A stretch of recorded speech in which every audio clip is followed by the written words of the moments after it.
ایک مرتبہ اللہ رب العزت نے ملک الموت سے پوچھا، حضرت اسرائیل علیہ السلام سے، جن کا کام روحیں قبض کرنا ہے، ان سے پوچھا کہ اے ملک الموت، اے اسرائیل، جب سے کائنات بنی ہے اور میں نے مخلوق کو آباد کیا ہے، اس میں تمہاری ڈیوٹی ہے، تمہارا کام ہے، روحیں قبض کرتے ہو۔ بچوں کی روحیں بھی تو نے قبض کی ہیں، بڑوں کی بھی کی ہیں، جوانوں کی بھی کی ہیں، بوڑھوں کی بھی کی ہیں، بیماروں کی روح بھی نکالی ہے اور صحت مند جوانوں کی روحیں بھی تو نے نکالی ہیں۔ یہ بتاؤ کہ کبھی کسی پر تمہیں ترس بھی آیا کہ نہیں؟ کبھی کسی پہ ترس بھی کھایا اس کی روح نکالتے وقت؟ ملک الموت جواب میں عرض کرتی ہیں، پروردگار، دو بندوں پہ مجھے بڑا ترس آیا تھا، دو مرتبہ، اور دو بندوں پر بڑا ترس آیا مجھے، لیکن حکم تھا میں نے تو تعمیل کرنی ہے۔ فرشتوں کا کام ہی یہی ہے، وہ نافرمانی تو کر نہیں سکتے، وہ اللہ سے پوچھ تو نہیں سکتے اللہ ایسا کیوں ہے اور کیوں کرنا ہے، کس لیے کرنا ہے، وہ سوال تو نہیں کر سکتے۔ وَيَفْعَلُونَ مَا يُؤْمَرُونَ، جو انہیں حکم دیا جاتا ہے وہ اس کی تعمیل کرتے ہیں، ان کا کام ہی یہی ہے۔ تو عرض کرنے لگا، میرے رب، میں نے تو حکم کی تعمیل کرنی تھی اور کرنی ہے، لیکن دو اشخاص پر دو مرتبہ مجھے بڑا ترس آیا۔ پوچھا گیا وہ کون سے موقع تھے اور کون سے بندوں پر ترس کھایا تو نے؟ تو وہ کہنے لگا، ایک مرتبہ ایک سمندری جہاز سمندر میں چل رہا تھا، دوران سفر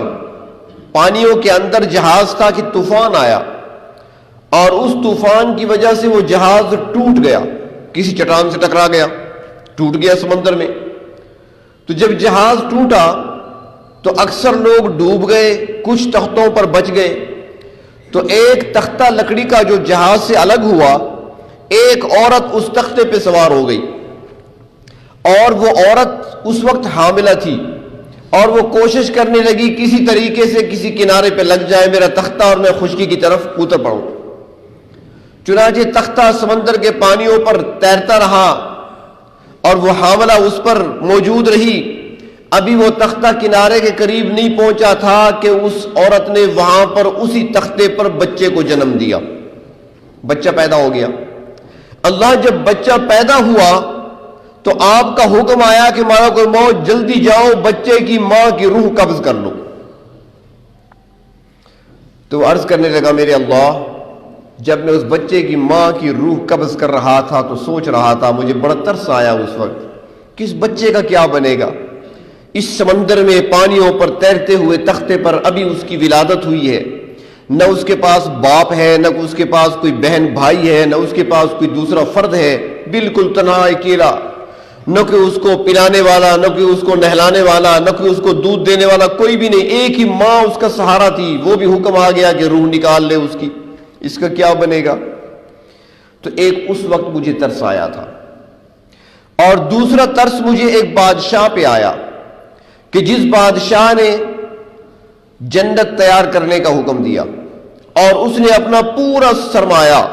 اپنا شاہی خزانہ خرچ کر ڈالا اور دنیا میں زمین پر اپنے لیے جنت تیار کرائی، سونے اور چاندی کی اینٹیں لگائی گئیں، دنیا جہان کے پھل اور میوجات کے باغات لگائے گئے، جو کچھ اس نے سن رکھا تھا وہ سب کچھ اس نے دنیا کی جنت میں اپنے لیے تیار کیا۔ لیکن اس نے قسم کھا رکھی تھی کہ جب تک میری جنت مکمل نہیں ہو جاتی میں اسے دیکھوں گا نہیں، جب مکمل ہو جائے گی تب میں جا کر دیکھوں گا۔ تو ملک الموت عرض کرنے لگے، میرے پروردگار، ایک عرصہ لگا،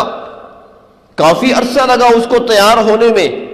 اور عرصے بعد جب اس کا خزانہ خالی ہو چکا، سارا سرمایہ اس کا صرف اور خرچ ہو چکا، اور اس کی بنائی ہوئی جنت جب تیار ہو گئی، اسے بتایا گیا تو وہ اپنی جنت کو دیکھنے کے لیے محل سے نکلا، روانہ ہوا۔ جب وہ اپنی جنت کے دروازے پہ پہنچا، اس کا ایک قدم اندر تھا، ایک قدم باہر تھا، اللہ آپ کا حکم آیا کہ یہیں پر اس کی روح کو قبض کر لے۔ اللہ مجھے اس پر بڑا ترس آیا، مجھے بڑا ترس آیا اس وقت۔ میں نے سوچا کاش جو اتنی محنت سے اتنے عرصے میں تیار کی ہے اس نے، رہ نہیں سکتا تھا اس میں، کم از کم دیکھ تو لیتا۔ وہ دیکھ ہی نہ سکا، اور دیکھنے سے پہلے ہی اس کی روح نکالنے کا حکم آ گیا۔ اللہ رب العزت نے فرمایا ملک الموت 2 بار تمہیں ترس آیا ہے اور دونوں مرتبہ ایک ہی پہ ترس آیا ہے. میری اپنی حکمتیں ہیں. یہ بادشاہ جسے تم سمجھ رہے ہو ترس کھا رہے ہو جس پر، اور میرے مقابلے میں جو جنت زمین پر تیار کرا رہا تھا، میرا مقابلہ کرنے کا ارادہ کر رکھا تھا، یہ وہی بچہ تو ہے جو تختے پہ پیدا ہوا تھا، جس کو دودھ پلانے والا کوئی نہیں تھا، جس کو سنبھالنے والا کوئی نہیں تھا، جس کو میں نے ہی سنبھالا، میں نے اس کی تربیت کی، میں اس کا رب ہوں. میں نے اس کو زندگی دی، اس کو درندوں سے بچایا، مچھلیوں سے بچایا، میں نے سمندری مخلوق سے بچایا، خشکی کی مخلوق سے بچایا اس کو، اور جب وہ پل بڑھ کر جوان ہوا تو میرے مقابلے پہ اتر آیا. تو اللہ رب العزت کے ہر کام میں حکمت ہوتی ہے. اس لیے میں کہا گیا ہے کہ اللہ تبارک و تعالیٰ کے فیصلوں پر انسان کو راضی ہو جانا چاہیے کہ اللہ تعالیٰ کی کوئی نہ کوئی حکمت اس کے اندر لازمی ہوگی، کیونکہ ہمیں ظاہر نظر آتا ہے اور ہم باطن کو نہیں دیکھ سکتے، اس کی حقیقت تک نہیں پہنچ سکتے، اس کی گہرائی تک نہیں پہنچ سکتے.